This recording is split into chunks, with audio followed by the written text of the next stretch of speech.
Hi, folks. Welcome back to the Steve Malzberg Show. Former Israeli Prime Minister Ariel Sharon was eulogized today as a great warrior, a bold politician who was devoted to his country, his family, and his farm. There was a state memorial service held at the Knesset in Jerusalem, attended by, among others, Vice President Joe Biden and former British Prime Minister Tony Blair.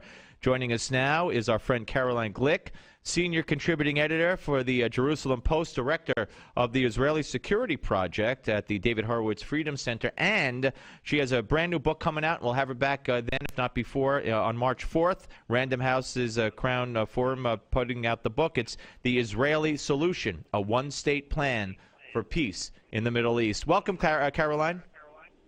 Hi, great to be on your show, Steve. Always great to talk to you. Can't wait for the book to come out. All right, talk about Ariel Sharon and what you believe his legacy should be.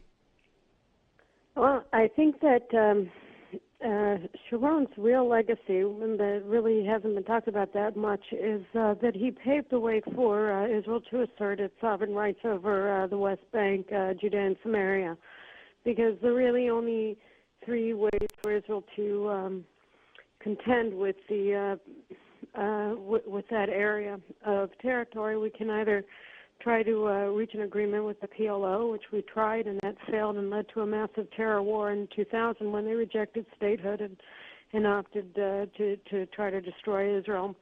And then the second one, which Sharon tried and which failed abysmally, was just to pick up our marbles and go home and leave and take the army and the Jews with us, which is what he did in Gaza. Yeah. And that transformed Gaza basically overnight from a tactical nuisance to Israel into a strategic threat. Today, more than 3.5 million Israelis are within range of missiles from Gaza, and it's become a hub of the global jihad. It destabilized and worked to overthrow Hosni Mubarak, who played a very large role in the rise of the Muslim Brotherhood to power in Egypt, and in remilitarizing the Sinai in cooperation with al-Qaeda and other global jihadists. So that's his legacy, and the only other remaining option is for Israel to just apply our laws to Judea and Samaria in the same way that we did to Jerusalem after the Six-Day War, after the Jordanian occupation of Israel's capital city ended in that war. So I think that by showing us that the cut-and-run strategy doesn't work, and we already knew that the trying to negotiate with the PLO doesn't work, he made clear that there's really only one option before Israel for contending with the West Bank of the Jordan River, and that is to apply Israeli sovereignty to the area in full. Well, I want to get to that, but I do want to talk about maybe a sad irony in that the burial, which will be private, will be at his family farm, which is not, I believe, not that far from the Gaza Strip. And I know that Israel has already warned Hamas not to fire any rockets. I mean, is that something that's viewed as a possibility? Well, the funeral took place today. Okay, so it was over already. Yeah. Okay. And Israel was bombarded from Gaza just moments after it ended. They were. Okay. With a lot of international dignitaries there, and of course the government was there and the general staff. So the rockets today landed just a couple of kilometers from his farm.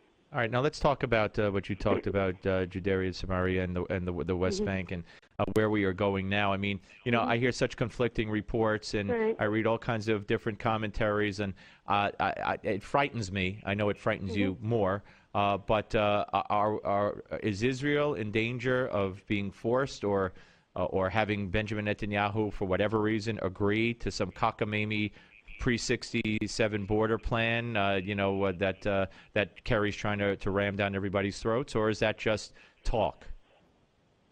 Well, I mean, it is a concern because Kerry is so obsessed with trying to coerce Israel to make concessions that will endanger its very existence. But the Palestinian leadership, the PLO, are absolutely unwilling to agree to anything with Israel. So the only way that something can happen is if the United States somehow or another seeks to coerce Israel into unilaterally surrendering to the PLO with no reciprocal concessions on the part of the PLO to Israel. That does seem to be the way where Kerry is driving this right now, to plain out, flat out Israeli capitulation to PLO demands. But it's hard for me to see that transpiring, certainly not in the time frame that Kerry has laid out, which is, I think, why he's trying to buy time,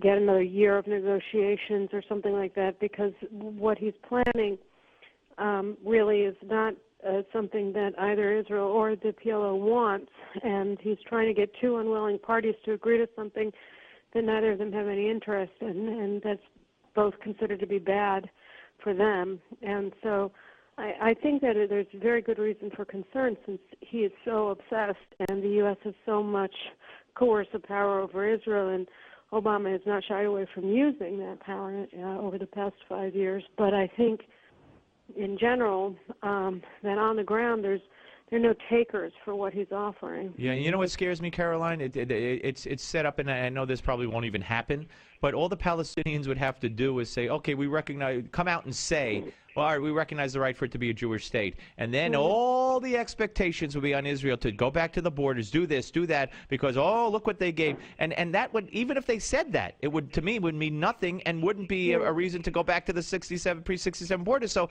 I just fear that kind of stuff, that if they had a brain in their head, that's what they would do. Okay, yeah, we recognize it. And then all heck would break loose. Well, I think that it was a gamble that Netanyahu took by demanding that the Palestinians recognize the right of Israel to exist as a state, as a Jewish people, as a Jewish state. But because they don't have any problem lying, I mean, they lied at the outset of the phony peace process when they said that they recognize Israel's right to exist, and they never did. So they never had a problem lying before, and it was a gamble.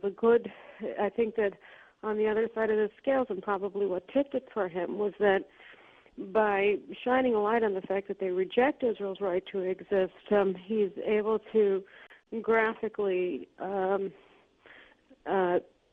demonstrate to the world, to the extent there's anybody listening, that Israel really doesn't have a partner, and that the Palestinian protestations of peaceful intentions are complete and utter tripe. I mean, they're just lies. And so, the only thing that I have to say about that is I don't think that there are many people, at least not at the governing level in the Western world, who care and think that they really care about the world as it is. They live in their little pipe dream.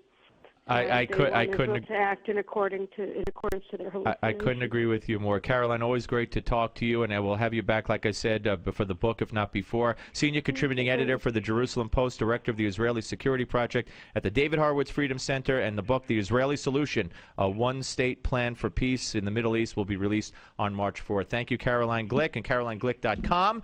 You can read all her stuff on the Steve Malzberg Show. Roland Martin next on Newsmax TV and radio.